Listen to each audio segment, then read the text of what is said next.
ఏది ఏమైనప్పటికీ సమయం అయితే ఆసనమైనట్టుగా కనిపిస్తూ ఉంది. ఏదైతే మనకి రాజ్నాథ్ సింగ్ గారు కూడా ఒక స్టేట్మెంట్ అయితే విడుదల చేయడం జరిగింది. ప్రపంచ దేశాలు కనివెని ఎరగని రీతిలో, అసలు ఎవరు ఊహించని రీతిలో మరో సర్జికల్ స్ట్రైక్ అనేది ఉండబోతా ఉంది. భారత్ వైపు కన్ను మల్పాలన్నా, ఒక కన్నేసి చూడాలన్నా కూడా బెదిరిపోయేలాగా మేము చేస్తామని చెప్పేసి కేంద్ర ప్రభుత్వం అయితే మనకి హామీ ఇస్తున్న పరిస్థితి ఉంది. సో దీని గురించి ఎట్లా ఉండబోతుంది అనుకుంటా ఉన్నారు? ఇది ఒకప్పటి బలహీనమైన విదేశాంగ విధానం లేని మరియు కేవలం డమ్మేషుల చేతుల్లో తొత్తుల్లాగా ఉన్న ప్రభుత్వం కాదు.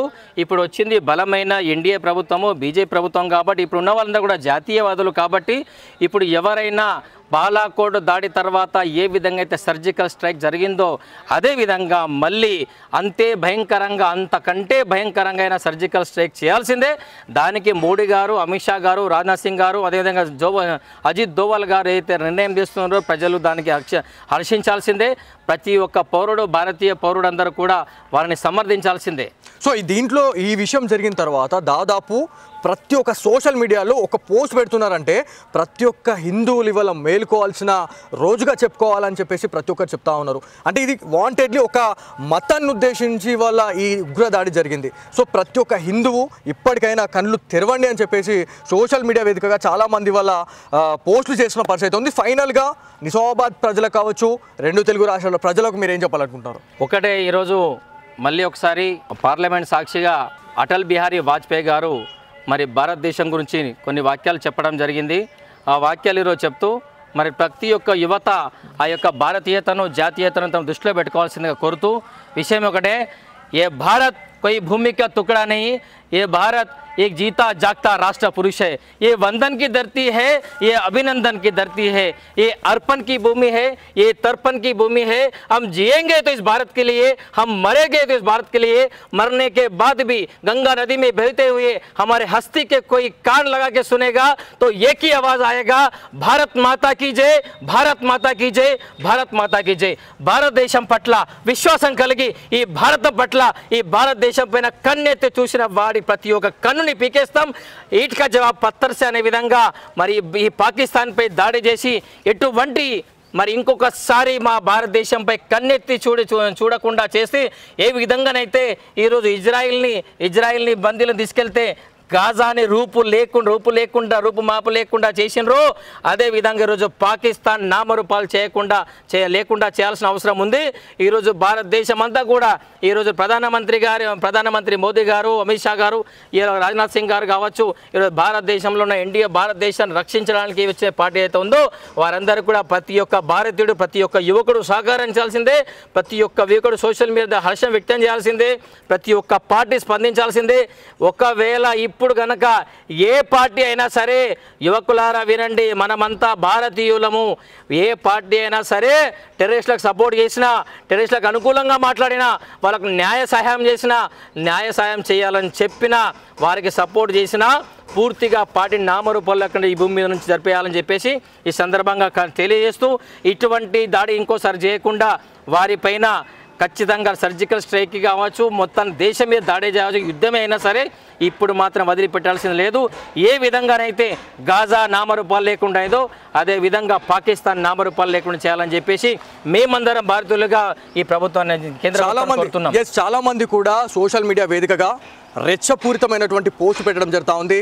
ఏదైతే మనకి హోల్ సిటీ కావచ్చు, దాంతోపాటు నిజామాబాద్ జిల్లాలోని ఏదైతే కొన్ని ప్రాంతాలు, ఒక వర్గానికి చెందిన ప్రాంతాల్లో ఉగ్రవాదులను ప్రేరేపించే విధంగా చాలామంది కూడా ఇట్లాంటి దుశ్చర్యలకు పాల్పడుతూ ఉన్నారు. దాంతోపాటు బైన్సాలో కూడా చాలామంది ముస్లింలని పెంచి పోషిస్తూ ఉన్నారు అనేది కూడా మనకి ఎన్ఐఏ పూర్తి నివేదిక అయితే ఇవ్వడం జరిగింది. సో దీని గురించి మీరు ఏం చెప్తారు? అంటే మీరు ఇండియాలో ఏదైతే మనకి హైదరాబాద్ హోల్ సిటీలో పోలీసులు అడుగు పెట్టలేకపోతా ఉండడం అనేది నిజంగా బాధాకరం అని చెప్పేసి చాలామంది చెప్తా ఉన్నారు. అంటే ఇన్ని లింక్స్ ఉన్నా కూడా హోల్ సిటీలో ఎందుకు ఈ యాక్షన్ అనేది తీసుకోలేకపోతా ఉన్నారు?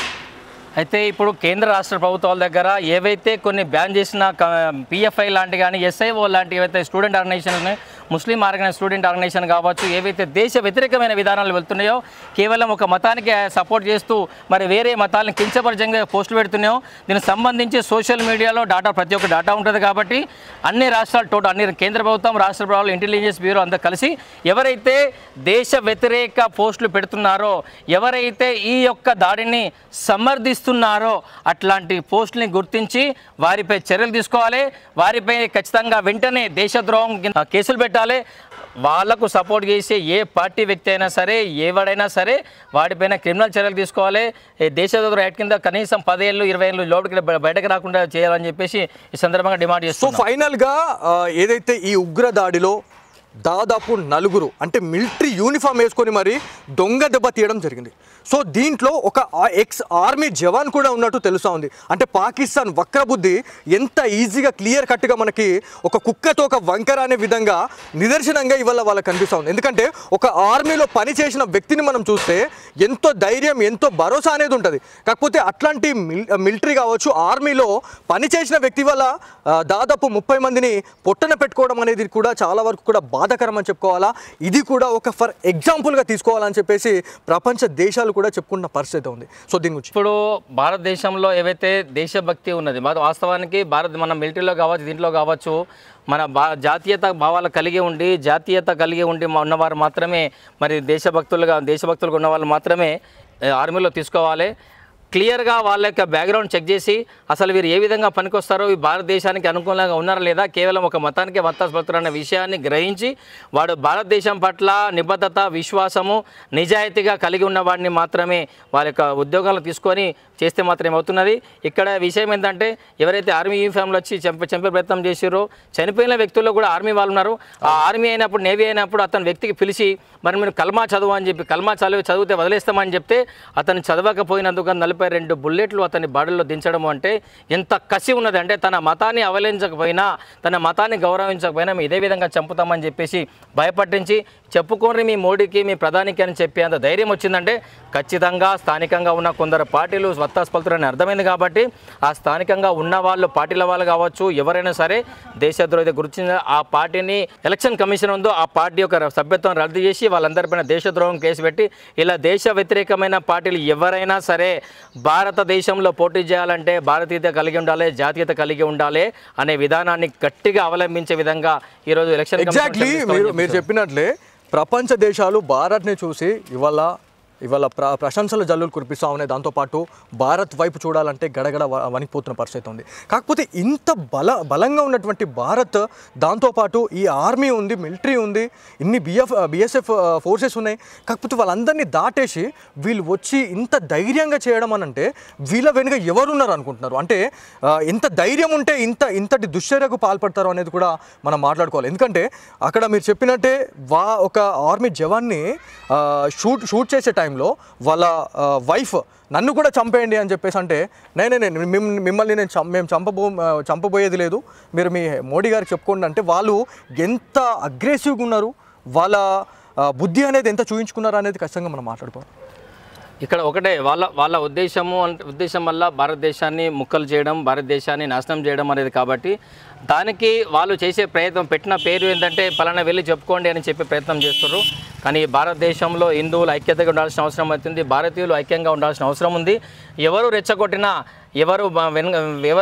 వాళ్ళ మాటలు విని మరి దారి తప్పకుండా భారతీయులందరూ ఏకమై మన దేశాన్ని కాపాడుకోవాలి, మన ప్రజల్ని కాపాడుకునే అవసరం